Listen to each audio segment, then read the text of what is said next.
Hey guys, Mr. Happy here, and today I'm going to be doing a video about Dragoons. Based on the title, I bet you could figure out where I'm going with this. Personally, I don't feel like Dragoon is in the best of places right now, and I'm looking on ways that they could possibly be improved, and I know a lot of other people are looking at it. In fact, here's a 30-page thread, or 39, maybe even more pages thread of people who want to see Dragoon buffed, who are happy to hear that they are currently working on said adjustments to enhance the Dragoons, and they don't have a time frame yet, but they'll let us know soon. Hopefully, sooner rather than later. I would like 2.45 for that to be, maybe 2.48 at the latest, but before heaven's word, like, come on, give them some love before then. That's all I'm asking. Now, again, great ideas in this thread. Lots of people looking at potency increases, raid utility increases, and I'm going to look at both of those topics. Now, I'm not going to look at all of the abilities and where they can gain all potencies everywhere. I'm going to look at two general things. I'm going to look at their damage compared to other jobs, and I'm going to look at the raid utility compared to other jobs. And for that, I prepared just two really small, really simple documents, not super mathed out. I had a lot more math on these pages, but I decided to simplify it and explain my reasoning behind these very simple numbers in words. So let's look at the bonus damage that each job gets, as well as, and that includes everything. That includes attack speed, that includes buffs, it includes most buffs. We'll get to that anyway. So Monk gets a total of plus 42% damage. I mean, you gotta say 9% from each stack of Greased Lightning, so you get up to 27, 5% from Fist of Fire, and 10% from Twin Snakes. On top of that, they get a 10% reduction in blunt resistance from the Dragon Kick. Now, two things. One, they get all of this damage increase because their potencies are very low. So it's one reason why you see they have such huge bonus damage. The other thing is that the reduction in blunt resistance, I want to make something very clear here at the start of this video. Resistances don't work on dots completely. They work on the initial hit, like, Demolished does 70 potency. I was trying to remember what it was. Demolished does 70 potency on its initial hit. The blunt resistance would work on that, but it wouldn't affect the individual dot ticks from Demolish. So you have to consider that when resistances are considered, dots have to be considered because they reduce the overall effectiveness of these resistances. Granted, 10% reduction in blunt resistance is really, really big for a monk. Most of the abilities they use, because they use abilities so very, very often, do not have a dot component and are therefore more affected by their blunt resistance debuff. So on top of that, you got to include they're going to cross-class blood for blood, and that's going to be about an average of 2 to 2.5% overall, assuming as close to 100% uptime as you can get on it. That's just because it's 10% once every 80 seconds for 20 seconds, so it'll come out to about that. They also have the buffed internal release. That cannot be understated enough. Having 20% bonus crit on top of your gear is huge. Yes, you do get the auto crit from Bootshine. Some may argue that makes it less useful. No. Internal release is a great ability and is a strong asset in Monk's damage. And also, Greased Lightning, if you got the 27% damage boost, you also have the 15% attack speed boost from your 3 stacks of Greased Lightning.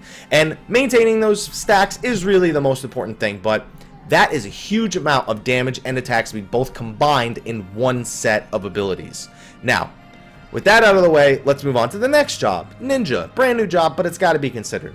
They get a passive 20% damage boost from something similar to Fist of Fire, and they also have the 10% reduction of slashing resistance. This isn't as effective on Ninja as people may make it seem.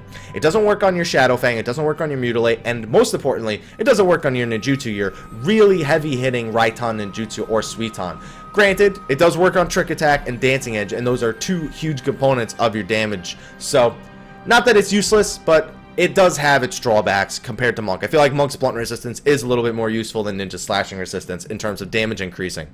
They also have the 2 to 2.5% increase from Blood for Blood. They also have the 15% attack speed from Huton, and just gonna say, guys, not gonna include Trick Attack in these numbers. Trick Attack is raid-wide increase. It's not a selfish Ninja damage increase. So if I was gonna include it as a Ninja, I could assume a Monk or a Dragoon was in that party and would therefore be affected by it as well. Now, moving on to Dragoon.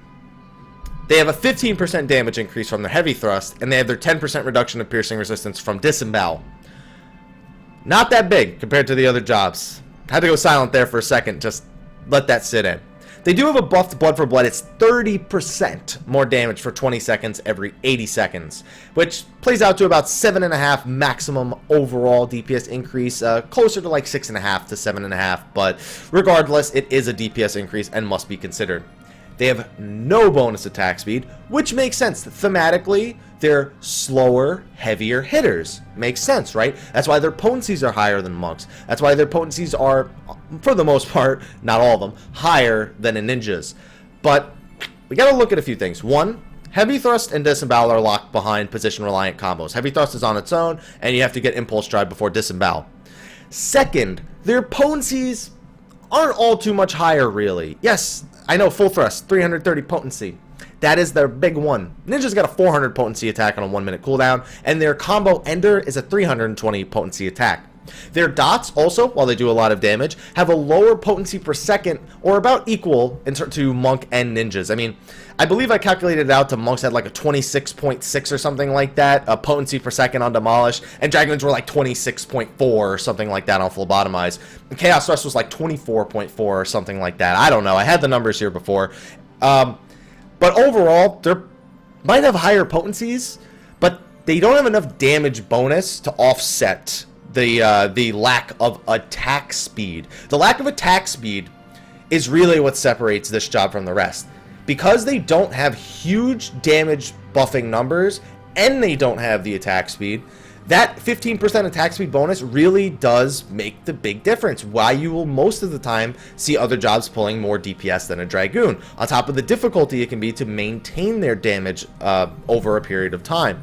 So, areas I feel like they can be improved. Certain abilities could use higher potencies. The fact that Aeolian Edge is, Aeolian Edge is 320 and Full Thrust is 330 is stupid, in my opinion. If they're going to do that, Full Thrust should be like at least 350, 360. They could buff certain potencies on other attacks. I actually think Vorpal Thrust, the ability between True Thrust and Full Thrust, could use some love. It's only 200 potency. It's only 50 potency more than their combo opener, and it really just acts as a gate to Full Thrust. So I feel like it could use a little bit more love, maybe up to 250 potency. That might be a little bit too much, but I'm just spitballing here, just ideas, all right? Heavy thrust, I think it's okay that it's flank reliant. I think that that is the price that they pay for having, you know, the big potencies. It's one of the things that separates, you know, a good, great Dragoon from a bad Dragoon. Unfortunately, it can be really annoying on turning bosses, so maybe they could do something where they can make a flank and rear. I know, like, experienced Dragoons are going to be like, no, that's, as much as that would be good, that would probably kill the job. And then just make it not work from the front. As long as you're not in front of the boss, make it work. That would be okay, but if they did that, they probably wouldn't be able to increase its actual damage number. If they're not going to do that, I would like to see Heavy Thrust be a little bit more effective than it is. Give a little bit more damage than what it does. They could also just make spears have higher weapon damage. That could probably solve like 90% of the issues on its own. But, I mean, it's up to them. There's a lot of different avenues they could go down for it. But the bottom line is, this patch has really shown that Dragoons, as well as they can be played and as good of damage as they can do, on average, is going to be lower than a monks or a ninjas. So, they do need a little bit of love in the damage department. Nothing they don't need to be remade. One last thing, though, I would like to say, the fact that ninjutsu's on a 20-second cooldown and that jump is on like a 40-second cooldown is bull. I think they should bring jump down to a 20-second cooldown. It's the Dragoon's signature ability. It should be used a little bit more often, don't you think? So those are my opinions on Dragoon's damage and where it can be improved, areas that I feel like are a little bit lackluster in terms of their damage. But believe it or not, it's not their damage that I'm worried about. It's their raid utility, because the raid utility, it's like non-existent. Let me show you what I mean by that. So I have Dragoon here third on the list, but I'm going to scroll down and do Bard, Summoner, and Black Mage as well. But let's start with Monk and Ninja like we just did. So Monk, Dragon Kick, reduces boss intelligence by 10%. This cannot be understood. This is a huge amount of raid-wide damage mitigation. Not every boss it works on, you know, it doesn't really work on the super abilities of some bosses, because a lot of the times they'll be immune to being hit by Dragon Kick, therefore you won't be able to apply it. But there are a lot of bosses that have AoE raid damage that emanates from the boss itself, and this can be taken care of with things like that. You know, it just can't be understated. It is a strong ability, especially for progression's sake. Having Dragon Kick comes in handy. So it is definitely something you have to consider when you're bringing a monk to the raid. Mantra, plus 25% healing for 15 seconds every 2 minutes. Again, cannot be understated. It's more for it has its uses and it has its drawbacks. There are people who can get away without it, therefore you could argue having it isn't that big of a deal. But if it can even reduce the amount of heals that your healers have to cast by a single spell, it can be seen as an increase in mana efficiency. Therefore, it is a great raid utility to bring. Cannot be understated that that is a strong raid utility to be able to bring. Second Wind, at this point, just going through things that they personally have that can be seen as sort of raid utility, but not really. Stronger self-heal. Like, they get a stronger Second Wind, and that's, you know, whatever. They get a stun, which can be useful. I remember back in turn 5, it was very useful. And they do have a silence, as impractical as it is to use it. Most of the time, you would want a ninja or a bard or a paladin to handle your silences, not waste a GCD on Arm of the Destroyer. They can also cross-class, Keen Flurry, and Keen Flurry. They have cross-class skills that they can make use of, like Mercy Stroke and Bloodbath and things like that. But, you know, other jobs have access to those too. So not too big of a deal. Now, Ninja's brand new. Again, let's look at their raid utility. Their first two abilities are their big raid utilities. Trick Attack, plus 10% damage for everyone for 10 seconds every minute. That's big. That is a lot of increased damage over the course of an entire fight. I mean, yeah, it's like 4 or 5 global cooldowns depending on your attack speed, but you got to remember, increasing your tank's damage for that time, increasing if your healers are DPS, increases their damage for that 10-second period, increases the other 3 DPS on top of increasing your own damage. It just can't be understated. It's useful. It's really useful and can make beating in rages a lot easier. Goad, I went from being a bard and singing Paeon for people to being a ninja and goading. Only difference is I don't lose DPS for it now. 400 TP over 30 seconds, and you can do it once every 3 minutes. Very useful. If you only have one other melee in your group, it's even more useful because then you won't have 2 other physical DPS fighting over it. But if you use it properly, you can actually bounce it back and forth between 2 physical DPS and actually have it be a lot more effective. What I'll usually do is I'll pop it on a monk or a bard very early in the fight before they can even use their first invigorate, and then I'll pop it again 3 minutes later when the other DPS has gone through their first 2 invigorates and now they're waiting on their third one. I can pop it and then it'll usually buy enough time for them to get to their third invigorate, and at that point their TP becomes a much more stable. So Goad, very strong tool. I'm looking forward to when they add a job that can do that same thing but for MP. I am very much looking forward to the day that there's an MP equivalent of Goad. Cough, Red Mage refresh. Moving on. They have, again, here come the more selfish things that aren't really raid utility, but they can help. Faster movement speed for dodging AoEs. They can cross-class Mantra, cross-class Keen Flurry. They have perfect dodge for dodging the occasional physical attack. Nothing major, but it can help in some situations. And they have the choice, they can stun or silence. And they have a choice, and they can alternate between the two mid-fight if they really wanted to. So, just pointing out all their utilities. Now again, I said we're going to skip Dragoon, and we're going to look at the other 3 jobs in the game. Other 3 DPS jobs in the game. Bards up first. I don't think I really need to explain this one. They got songs. They got foes for casters, and ninjas technically. They have TP for melee and ninjas, and they have MP for mages. Not ninjas. Summoners, though. So, useful on all fronts, flexible. Good. They have a silence, they have a bind, and they have an AoE evasion reduction. I miss the days of good Rain of Death. Good in PvP, but regardless. Just another thing that maybe will be eventually useful. Summoner is another one. They have a lot of things. Their miasma is technically like a mini heavy and a healing reduction. They have a good eye for an eye, similar to, they have one equivalent to the Scholar's eye for an eye. They have a Scholar equivalent virus as well, which is very effective. They have a combat raise, which as much as it sucks wasting your MP as a summoner on a combat raise, it is a utility that they bring. They have the AoE attack speed slow from Shadow Flare. Most bosses and enemies are a little bit immune to this, but it's good in dungeons, and it's part of your single target and AoE damage rotation anyway. So it's going to be up all the time. If it is going to work, it'll be there. Don't worry. They have the awesome AoE bind in the form of Tri-Disaster. I think I've seen that used for 2 things, PvP and Garuda hard mode to lock the plumes in place. Let's not consider that, really. And they can use their pet for a stun or knockback if they really want to. Not very practical. It has a little bit of a delay on it, so you'd much rather have like a Fluid Aura or like a Paladin or Warrior stun for something like that. And Black Mage, Black Mage probably the most overrated one, or underrated is what I meant to say, not overrated. They have a heavy on their Blizzard 1, which most Black Mages will include in their rotation.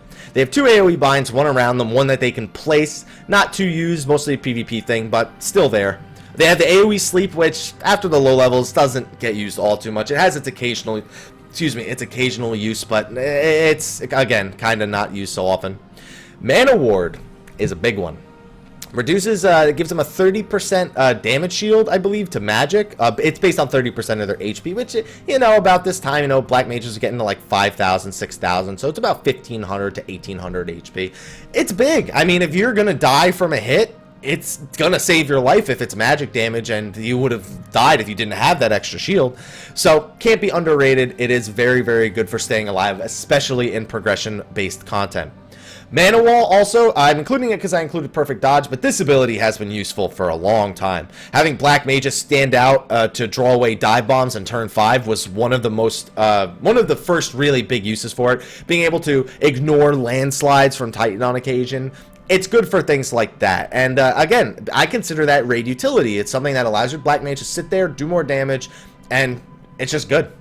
A Pocket to Stasis, this is another good one. Used to be very, very poor, but since it was improved, since it was made a little bit more effective, it's good. If tanks are taking magic damage, it helps. If you have a weakened DPS who's about to take magic damage, or a weakened healer who's about to take magic damage, it works to help keep them alive. It can be considered strong raid utility, and it can be used, especially in the new coils, in a very, very useful way. And Lethargy is a heavy plus a slow, both in one. More of a PvP thing, but it has had its uses in the past to PvE, so I'm including it here. But as you can see, those 5 DPS jobs, they all brought something. They all bring, you know, different, unique things. Let's go to Dragoon. They can remove their own heavies and binds, and they can lower their enmity, and evasive jump is a pretty cool backflip. They have the 10% max heal HP every 90 seconds on their life surge, which they probably won't be saving for when they need a heal anyway. They'll just be doing it for the critical hit portion of it, so that might be a moot point. They have the 80% Keen Flurry parry because they parry in raids very, very often, apparently. They have a better Invigorate. They take more magic damage, but they have a little bit more HP. Not enough to offset the magic damage, but they have more. And they have 2 stuns, one of which is a Gap Closer. Do you not see the issue here? They literally bring nothing to the raid. And I know some of you are going to say, oh, but they bring the piercing debuff. If you have bards, it helps increase their damage. A lot of bards damage is dot based, and I already went over that earlier in the video, where the resistance debuffs don't really work on dots. So, it's not really raid utility, in my opinion. It's a small damage increase for your bard, but not enough to really offset some of the things that other jobs bring. What could really be improved here, though? Like, where are they going to throw on some of that raid utility, and what raid utility would they possibly give them? One of the biggest things that Dragoons have been asking for is to at least not take more magic damage. I mean, they're Dragoons, they're dragon killers. You'd think they'd have a better resistance to magic damage used to all the dragon breaths in their face. No, they're more susceptible to those dragon breaths in their face. Now we know why Ishgard's been in a 1,000-year war, because they're wearing gear that has less magic defense.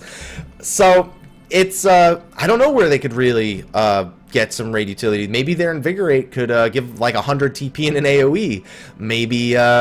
Maybe Life Surge or Power Surge could inflict some sort of debuff that that affects damage or something along those lines. Maybe Dragonfire Dive could inflict the, I don't know. The bottom line is that they bring nothing to the raid and they do less damage. So that is really why I think Dragoons are busted. They need, the thing is, if they're not going to have this raid utility, I don't know why I picked this up. If they're not going to have this raid utility, then this damage section needs to be a lot higher. Like, all the changes I said for damage need to be way, way, way higher. If the sacrifice for bringing a Dragoon is going to be they have no raid utility, then the amount of damage they bring needs to be way more substantial than other jobs. That is the one key that I think is missing with Dragoons, is they don't bring either of these things. They either need to bring one, or they need to bring the other, or they need to be balanced and bring a little bit of both. If they're not going to have more raid utility, give them a crap ton more damage than I just said to give them before. And that, I think, can help bring Dragoons back in line. I don't know what abilities they're going to get in Heaven's Word, none of us do, but I hope that the changes that come to their potencies and abilities beforehand make it so that when they get their abilities in Heaven's Word, they're not a disappointment. They are fun, new abilities, things that enhance the current way that they play. I don't know what's going to happen to Dragoons in the future, what kind of changes they're going to get, if they're going to be good enough. I don't know any of that. I can't tell the future. What I do know is I want to see this job stop getting the bottom of the boot when it comes to raid groups. I've loved this job. I love the theme behind it. It's been one of my favorite jobs throughout all of Final Fantasy. As much as I've never really played it in 11 or 14, it's mostly because of their lack of effectiveness, not because I don't like it. It's a job that I admire. The theme is great. I just want to see it succeed, guys, and I know you guys want to see it succeed too. Let me know what you think could be done to enhance Dragoons in the comment section of the video below. I would love to hear it, because... And don't say add a wyvern. Please just don't say add a wyvern pet. Just, this isn't Final Fantasy 11. Don't do that. Anyway, other than that, put it in the comment section of the video below. Be sure to like, favorite, subscribe, and especially share, so that way we can get the Dragoon love coming out a little bit sooner than expected. But anyway, guys, thank you for watching this video, and until next time, take care.